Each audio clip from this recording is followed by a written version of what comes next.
Hello, welcome to part 3. We are going to look here at a template character that I've set up, which is this one here. This is just basically a template with some macros built into it, which is going to show different actions you can take within Necromunda, and then build out whole gangs based on this template.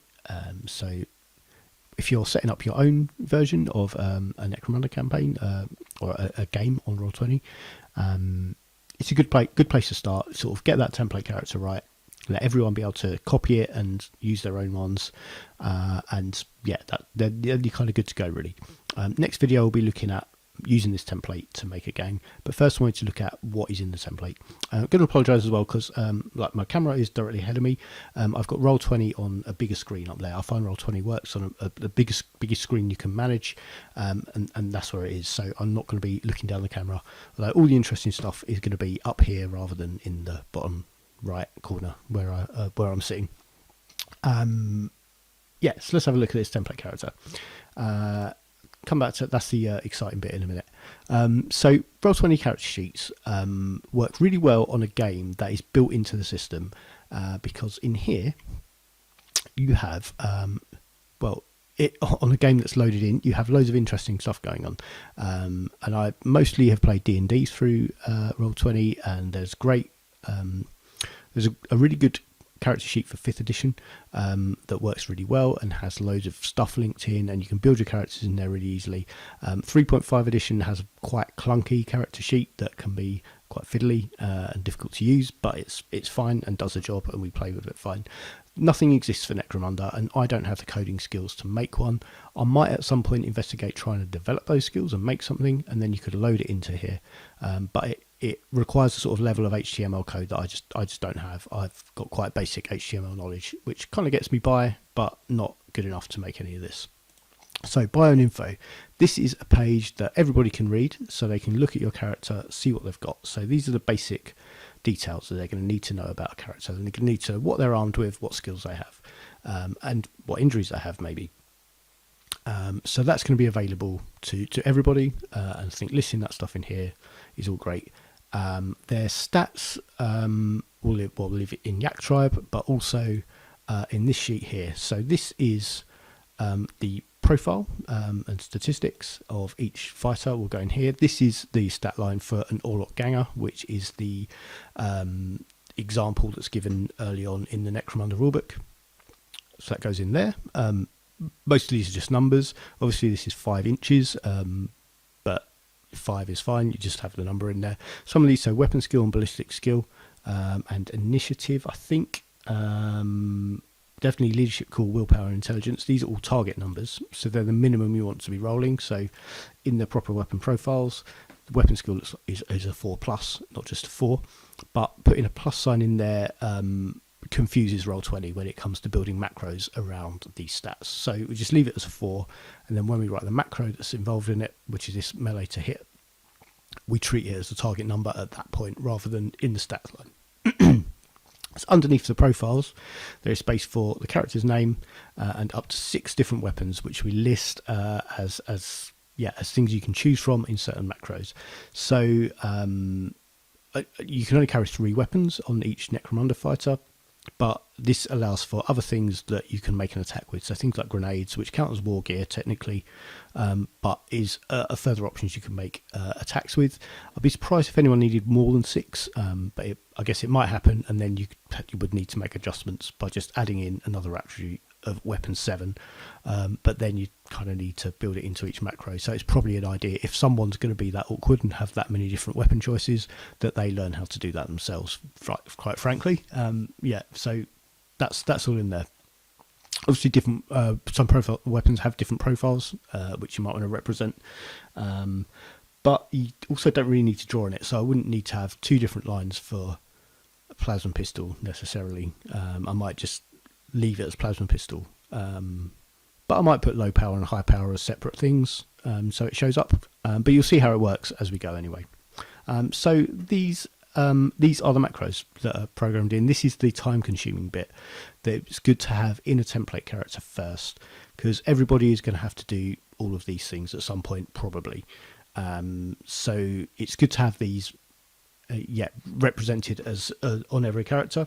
I think it's good to have them on the character sheet rather than in just the macro area here, because it's easier to make it refer to the character of the sheet that it is, because you don't have to make sure it's done with targets like token selection and everything like that. You can do it without if you just want to roll them off the sheet. What I have done though is make these all token actions, which you can do if you build macros over here, but making these token actions, just minimize that.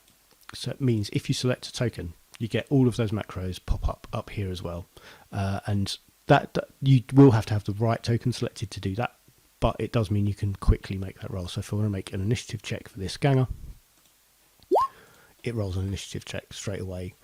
It tells me which person it is, and the makes the roll and tells me whether it's successful or not, which is one of the things the macros does. So let's just run through this, because some of these are more complicated. So things like an initiative, toughness, strength check, they're all just straight up rolls that try and meet a target number.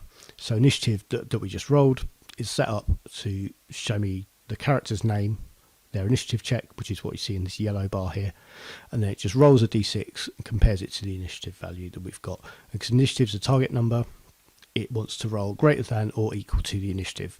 Now in Roll20, this symbol for mathematicians is incorrect.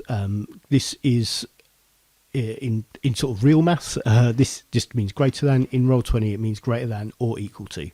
So if you make it greater than or equal to the initiative, it's going to compare your d6 roll, in this case of 4, with the initiative target number, which is 4, and because it's the same as, it's rolled success. That's a really good example actually. I'm glad that rolled a 4 and not 5, because it shows that counts that symbol as greater than or equal to. Same as the less than symbol as well. It does the same thing in Roll20. I don't know why it works like that, but it does.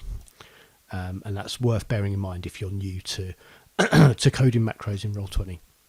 What it does use, if you use Markdown for anything, it's a really similar coding system to that. I'll post a link to the Roll20 wiki, which explains how all the macros are built, below in the video. What I'll also paste is a link to a Google Doc which contains all of the macros I've used. That'll be read only, but because I want to keep them as they are. But yeah, you can save your own copy of that, do whatever you like with it, or just copy them, put them into your own template character if you want to use them the same. You might want to do something a bit different, but this is how I'm trying to do it. So this melee to hit one, we'll just run through how this one works as an example.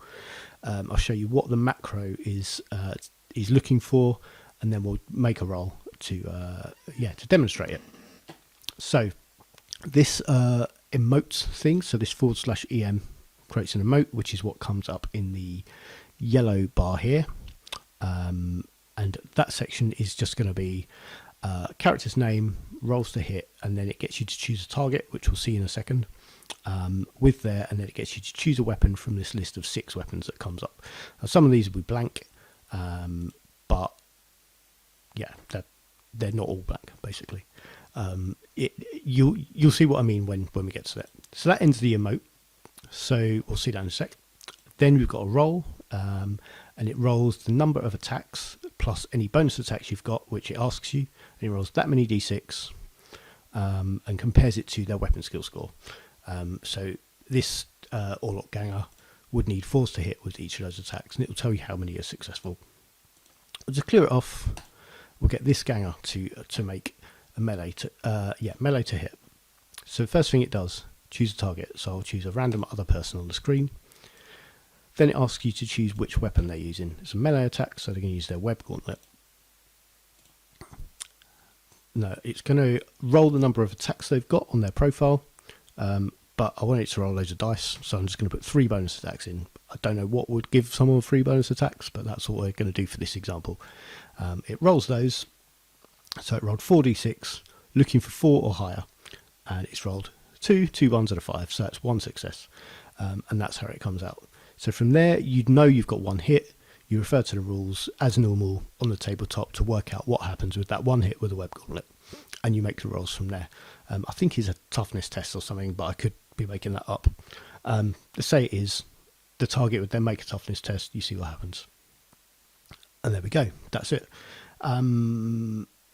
Yeah. So all these macros work really similarly. The shooting one is very similar. So you want to throw throwing knives. You've got 2 shots. It compares it to the ballistic skill. It tells you you've got 2 successes, and they all work quite similarly.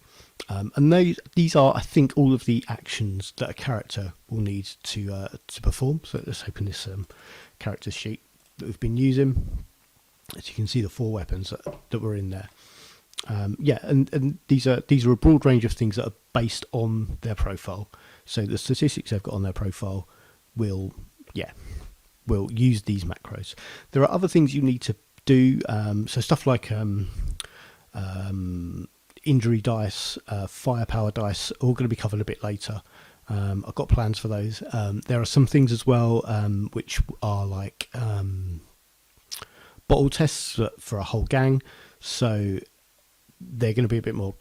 I don't think they're appropriately done within the character sheet. They need to be done elsewhere, and I'm going to work out how to do those as well a bit later on. But yeah, next we'll look at how to get your gang from Yak Tribe into each of these individual things. Pretty straightforward process, but it'll be the next video in here.